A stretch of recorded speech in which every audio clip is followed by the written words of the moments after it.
layuning mabigyan ng mas ligtas at kumbinyenteng pagbiyahe ang mga motorista at upang mapabilis ang pagluluwas ng mga produkto patungo sa pamilihan, dalawang proyektong pangkalsada ang ipinatupad ng Department of Public Works and Highways o DPWH Region 3 sa lalawigan ng Aurora at Tarlac na nagkakahalaga ng mahigit 60 milyong piso.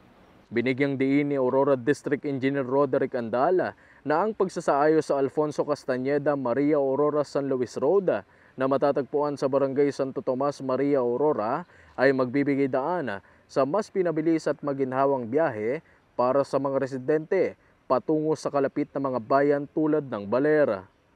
Dagdag pa niya, makatutulong din ito upang mapaganda ang komunidad at para na rin malimitahan ang pagkakaroon ng aksidente sa lugar.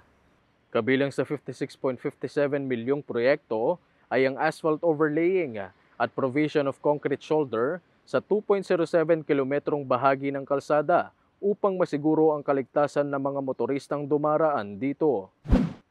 Samantala sa bayan naman na Mayantok, na ipatapos na ng DPWH Tarlac 1st District Engineering Office ang konstruksyon ng 244-meter Portland Cement Concrete Pavement sa Sitio Kadaanan, Barangay Gayong-Gayong.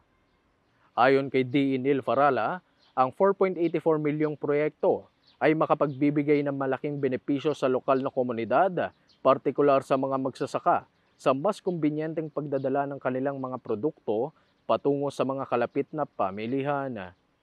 Sinabi rin niya na makatutulong din ito sa pagpapalago ng ekonomiya dahil aniya, magiging mas epektibo na ang pakikipagpalitan ng produkto na nagre-resulta sa pagbubukas ng mga panibagong oportunidad para sa mas malawak na pagunlad. Para sa Infra Bulletin Online, Paul Lumba, katuwang sa pagsulong ng Infra Agenda tungo sa bagong Pilipinas.